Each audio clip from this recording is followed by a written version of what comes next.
Hey, it actually took me a few days until I was able to make this video. So much has happened and the end is tragic, and I was so upset at the vets. I'm really angry about what happened.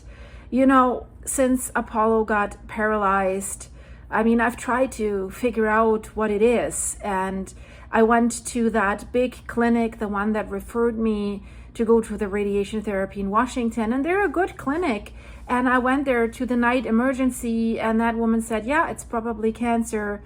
And then they didn't have anybody there to do something. They said I should do an MRI, and it was $5,000 to $7,000. I didn't have that money, so I was going to the other vet, trying to make x-rays to see if it's something spinal. She also said, well, it could be spinal. And I said, how can this be cancer? We checked the whole dog before we started radiation treatment. That's what they told me. They checked the whole dog so that there's nothing else.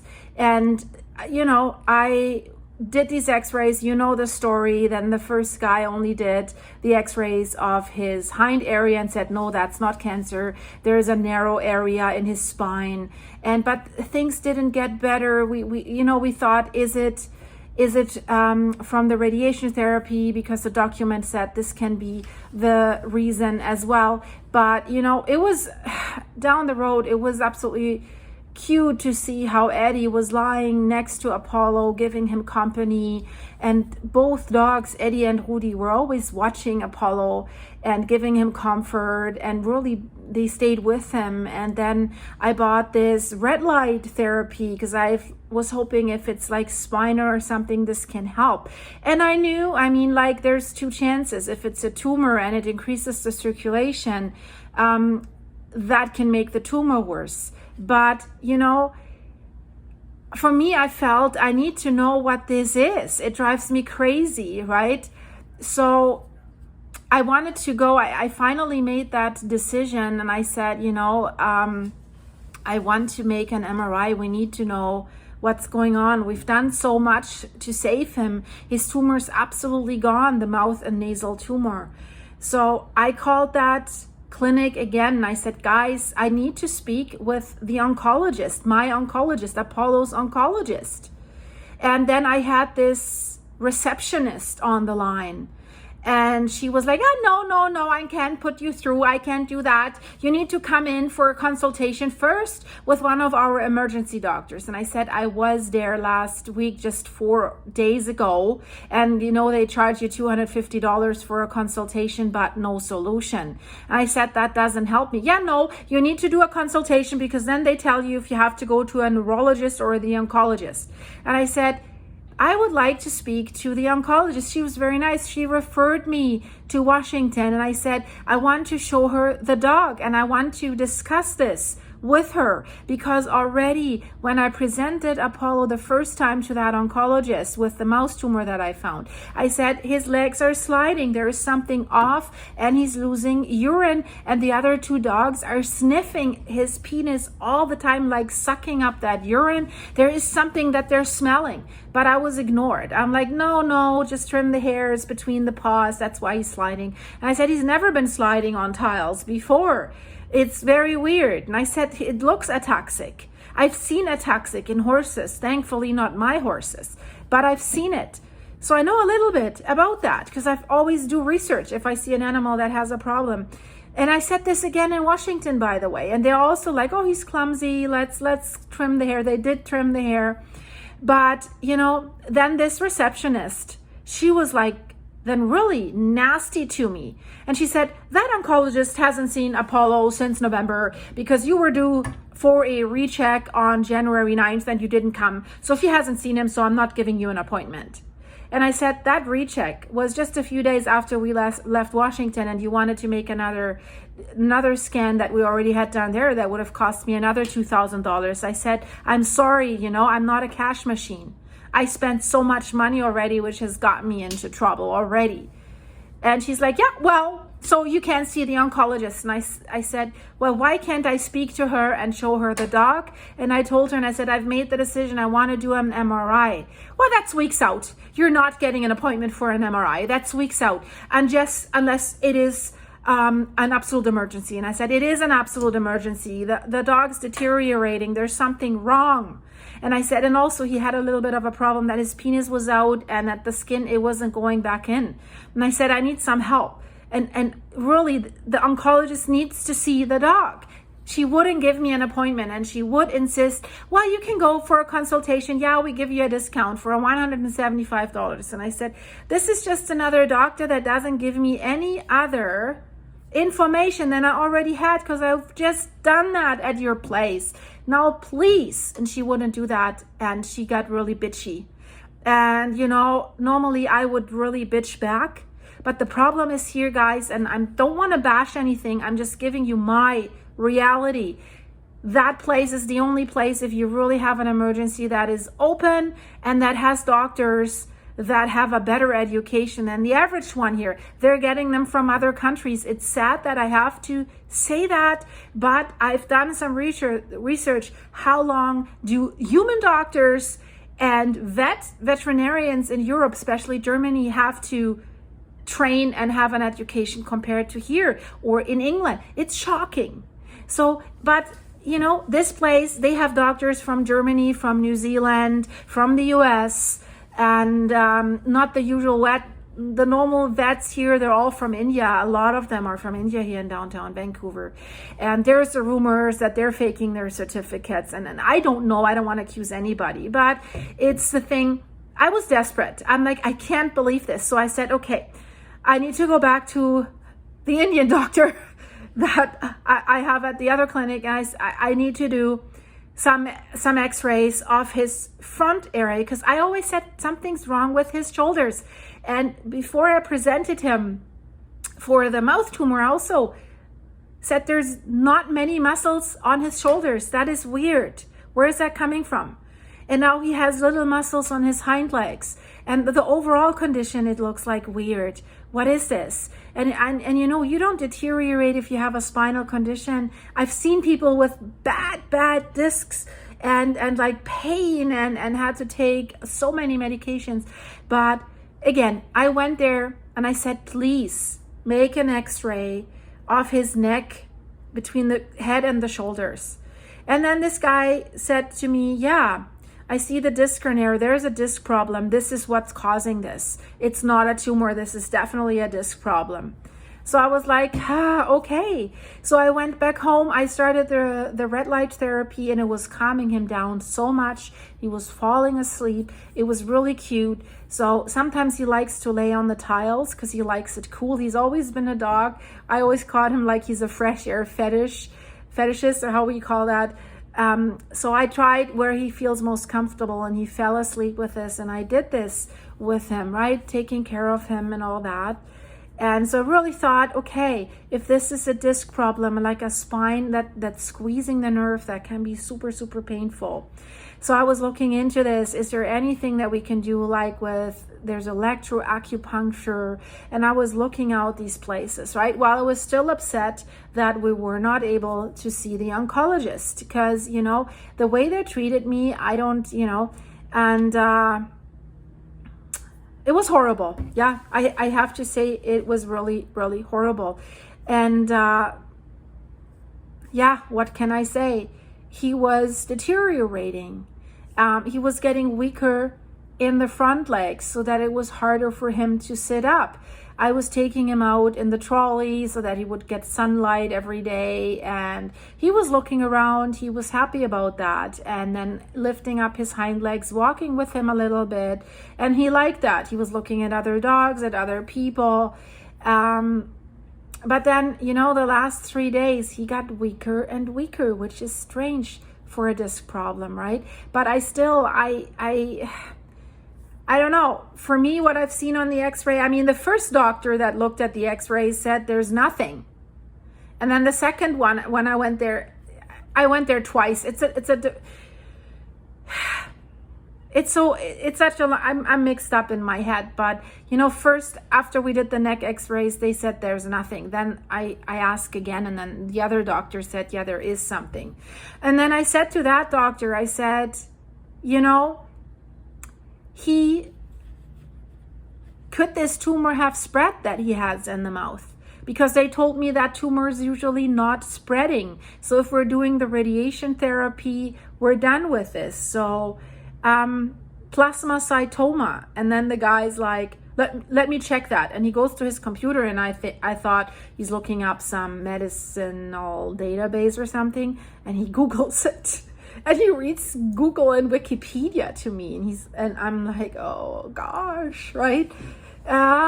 So yeah, he thought it's disc 2. He thought, yeah, maybe it could spread. It's not completely out of the possibility that this could have spread, right?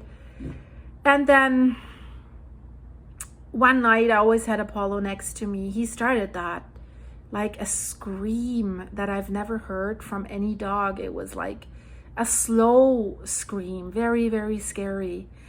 And then during that day, I felt, is he in more pain? What's going on? And he didn't want to eat anymore, so it was difficult to give him his medication. But I had these mouth syringes, and you know what we did, and that's why I think he was deteriorating. That's why I wasn't too alerted at the moment. When we thought it's spinal, I said, let's stop with the prednisone, because I also researched then prednisone is weakening bones. And if he has a spinal issue, that's a problem. So I said, we have to get him on Metacom again, because when he was so clumsy in Washington, when they told me after the radiation, whenever he came out from the treatment, they said, oh, he's so clumsy, he's falling over and his legs are sliding. And then, you know, we thought he's getting gabapentin. You're reading the side effects. It's being clumsy. So we stopped the gabapentin and gave him the Metacom. And it was getting better. It was going away, because Metacom is a highly anti-inflammatory, non-steroidal medication. So it got better. But, you know, they should have paid more attention to that. You know, why did it get better? They thought maybe then just because the gabapentin was away. But you should look into this. Let me finish the story, then I say more about that, because this is important for you guys if you have pets, but even for humans if you're accompanying someone who is sick, because the overall picture is so important to see. And these doctors, I'm the one that does this. I'm the one that does this. I'm an oncologist. I'm a neurologist. I'm the surgeon. But if you present a dog and you tell them there is urine leaking, the other dogs are licking, and he shows these ataxic signs, even if you're an oncologist, you should have a broader picture to think, is there something else wrong? You should know. And I researched this now. These are signs that there's something going on in the spine, that there's changes in the urine that could indicate a tumor, for example, and that this leg movement is a spinal issue or a tumor. This is well known in medicine. If you can Google it, you know what I mean? Why did nobody pay attention to this? And they saw it, right? I was there every second day for radiation treatment, and they saw him being clumsy, and they saw the symptoms. And they also noticed that there's urine leaking. And this is a symptom, right? I was so upset, guys. So anyways, the day he made that scream, he was deteriorating. And then the next day, it was getting further than that. But not to a rate where I thought he's dying or anything. Then he was lying next to me on the couch in the evening, and then he started to throw up, but only like liquid. And I thought, you know, is this from the pain medication? Does he have an ulcer?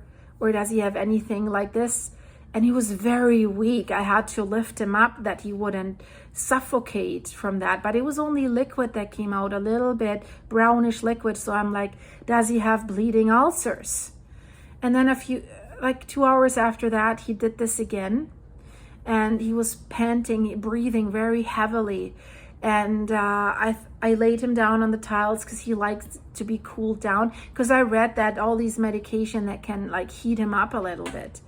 And the problem was, if you stop the prednisone, which we did because we thought we want to switch to Metacam to see if it's only a disc problem and the spine is squeezed, that can help him again.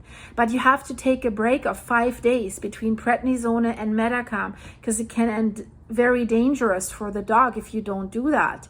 So he was getting off the prednisone, that this was worsening his symptoms, and that I was aware, that's what I thought that this is. But then it got so bad, I called the doctor and I said, we're 4 days off the prednisone. In Washington, they told me only 2 days until you can give Metacam. And then my normal doctor said, yeah, give him the Metacam. And I did. But that takes a while, usually 3 to 4 days until you see an improvement there, if it's a spinal inflammation or something. Even if it's a tumor and the swelling goes down a little bit, the inflammation around it. So I did this, and then he was breathing very heavily. And but then it was calming down a little bit, and I was absolutely exhausted. I've been up, and I slept for an hour and a half, I think. And then I woke up and he was lying. I put him on the tiles where he likes to lie.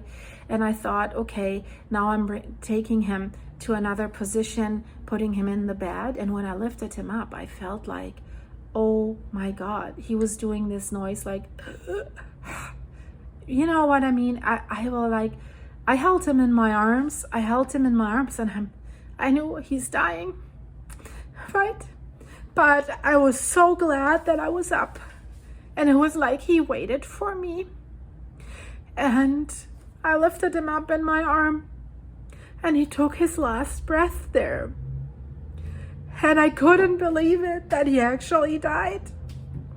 And I did a lot of research. That scream that he did, the vomiting, and also the breathing, because he wasn't getting enough oxygen. That's his organs shutting down. That's dying. And when I felt his whole body, when I lifted him up the last time, I'm sorry guys, his head was falling over because he was so weak.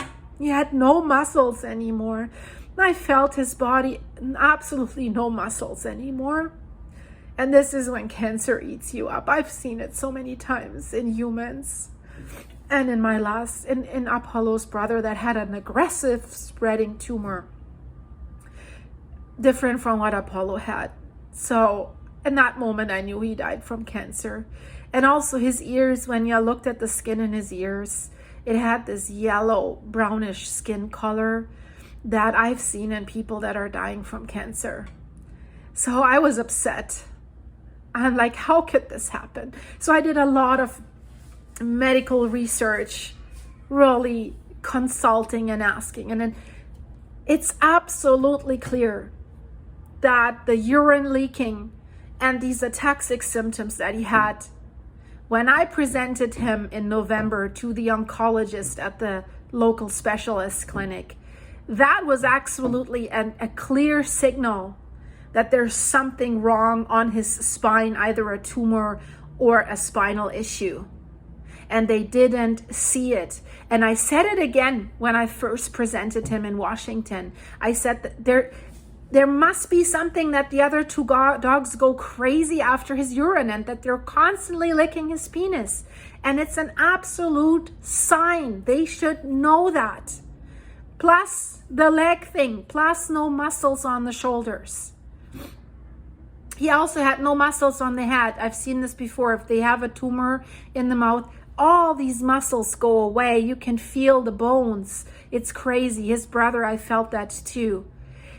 And that's why I'm saying, this is what I'm noticing here in Canada. I don't know about the US, but since I've been at the Washington State University and they weren't able to see it. The difference that I see between, I can say Germany, that's what I have an experience with. you know, they have a broader education about many things so that they can see the whole picture.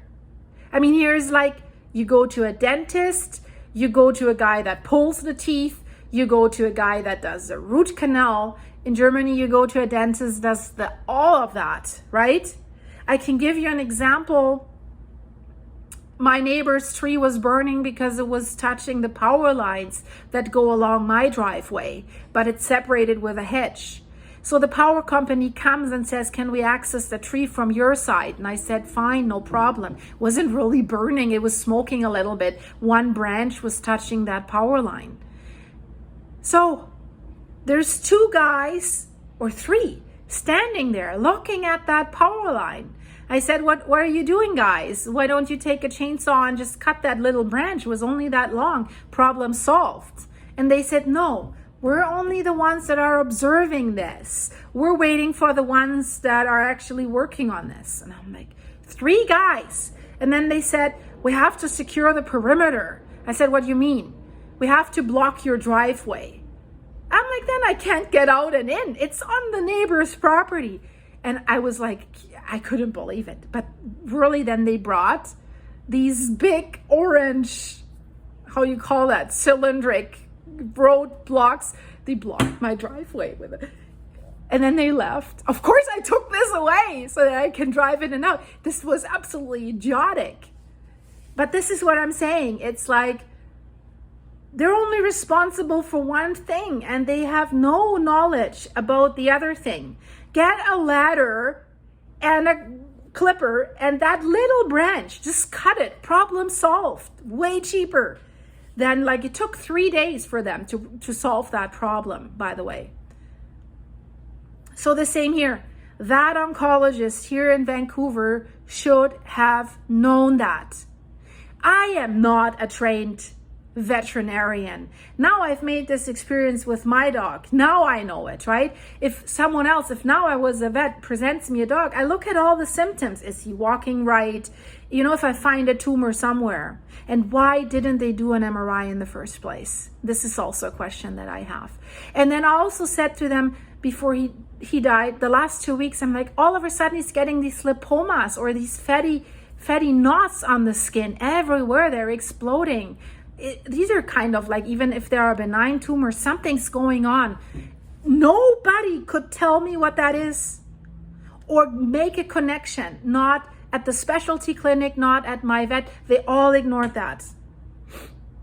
So, you know, this is really, I'm really thinking about writing a letter to the specialty clinic and also to that team that was taking care of him in Washington, to say, if you train, because that's a teaching veterinary hospital from the Washington State University. If you're teaching your new veterinarians, you know, they have to have a broader education before they specialize. They need to look at other symptoms, not just only at the tumor. You need to look at the dog as a whole. Am I observing something else? Because guys, my little guy already had that tumor in his spine somewhere when I first presented him for the mouth tumor. So we went to Washington, to the States, expensive radiation therapy. While he was getting in there every day, that other tumor was actually working on killing him. The symptoms were suppressed because he was getting, after the radiation treatment finished, he was getting prednisone for 3 weeks. And during the treatment, Metacom, that was easing the symptoms. But they saw the symptoms. They saw him being clumsy, falling over. And they said, can we trim the hair in his front paws? Because he's so unstable. Touch the legs. I told them he has no muscles. Where is this coming from? Plus the urine problem, right? They didn't see it, and I'm accusing myself. I should have been more persistent. And here is the thing, assumptions kill. I was assuming that it's the gabapentin. And when we switched to Metacom, it was going away. But it wasn't going away because it was a side effect of gabapentin. It was going away because Metacom is very effective. I like that medication for horses too. taking away the inflammation. And that's why it was getting better. And the doctor should have connected this in their head. Why is the being clumsy going away, right? So they need to, it's like you bring your car for service because the engine stopped and the starter is not working anymore. So here, you bring it in a shop and there's a specialist just for the engine, so to speak. He repairs your starter, but he doesn't look at the whole car. And so he wouldn't notice that your brake pads are worn out and that the next time you brake, you're going to have a bad accident. They don't do that. They do in Europe, at least in Germany. You know what I'm hinting at? Just look at the whole car and see if you notice anything else. No, they're just doing their job. And I've noticed this with plumbers, with contractors. They only know their thing. You ask the plumber, well, what is that pipe that's going there or whatever into my heating system? Well, that's another pipe. That's the guy that's responsible for your gas heating system. I'm like, but you're a plumber. You don't know? No. You know what I mean, guys? And that's in medicine here as well. And I'm not saying it's perfect in Germany or it's, you know, it's just what I notice. So I'm never relying on just one opinion. But this time I really thought, they said, we've checked the whole dog. We did CT. But I'm wondering, did they even a CT? Because they don't send this to you afterwards. Did they even a CT of his whole body? Because that's my assumption. And that's what I'm saying. Assumption kill. Probably only of the head. And then I went to my normal vet and I said, well, the blood count that you did in November, did you see tumor markers? What are tumor markers in the blood? We don't have that. And I also realize now, if you order a full blood count, if I do this in Germany from my horse or my dog, I get a full blood count. And they can tell you, we notice tumor markers high, we notice this. Here, it's only a tiny little bit that they test. And then you'd have to say extra. I want to test for this, this, this, and this. And then the bill explodes, right? But these are just things, how can you not know that you can test blood for tumor markers as a veterinarian? I was so upset about the whole thing. And this is what I'm blaming myself, that I didn't see that earlier, that I kind of felt, because I trusted that clinic here, that they had really checked him, that there's nothing else. And I spent thousands and thousands of dollars. I thought they did a CT. We should have done an MRI, right? And guys, if you have pets or humans that go through some illness, I hope you get a takeaway from this. And then, yeah, he died, and I put him in his bed here in the living room, and Eddie was lying next to him with a little distance, but I wanted to see the two other dogs to have a chance to say goodbye to him, and to realize that he's gone. And then, yeah, I had to make a hard decision. I would love to bury him on the farm, but there's problems with the farm. I had to take him to a cemetery, and to make sure that I can take him with me wherever I go.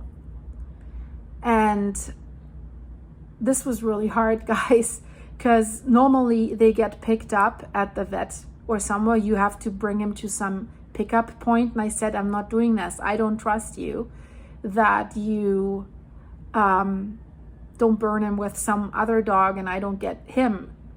So I went there, and to make sure that I get my dog back. Nobody else did this, as it seems. And I was surprised because it took almost 5 hours. So I'm like, if it takes 5 hours for one pet, how can you be profitable with one oven? It's horrible, guys. So I'm a little bit suspicious that if they get more pets in, that they put more pets at the same time, because 5 hours and they're not operating 24/7.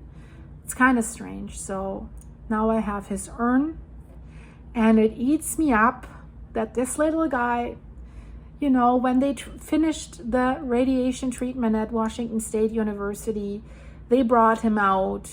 I show you the picture here with this, I'm a cancer survivor, with this scarf. I haven't showed you the picture, the ones that have followed his story on my other channel, that says RV trip to save Apollo's life. The link for these videos is in the description of this video. I didn't want to show this picture because I felt, if I show this picture, I want to make sure that this tumor is really gone, and that it's really, I had a bad feeling. And yeah, so while he was doing that treatment, the other tumor on his spine was progressing. And that's what's killing me inside, right? That little guy, you know, we could have saved him had they investigated that thoroughly. And I was helping them already by telling him about the urine, by telling him that the other dogs are sniffing something. Dogs are good at telling it. And I told them about a toxic, and they saw it. And we could have treated, I'm pretty sure, because it wasn't fast growing, if you look over the time, we could have treated that as well, and he might have had a chance, right? That's what's killing me, guys. So that's the end of the story. I have a beautiful picture of him here that I took when we were in Oregon. I mean, at least he had 10 to 12 good weeks through the treatment that we did, and I'm so grateful for you guys for coming along the way and for helping with buying the coffees for him, so that we could deal with these vet bills. So thanks for that. My heart goes out to you. And guys, I hope that this video at least helps to help you with humans or pets to make more informed decisions, or really be persistent. Nag the doctors and say, have you seen this? Have you seen this? And Google it, guys. AI is very good. Grok and ChatGPT. If you give them the symptoms, I just did this yesterday. I should have done that earlier. They're very good. Use other tools. Talk to other veterinarians. Get a fifth opinion if necessary. But Google on the internet, and then point this out to your doctor and say, hey, there's this, this, and this. And if that doctor gives you a bad feeling, you have to go somewhere else. You have to take care of yourself. This is my takeaway. So guys, thank you so much for watching. Thank you so much for caring, for all your nice comments about Apollo, for your help, and for your love and prayers that you have sent him. So this is it. Thank you so much, guys. Bye bye.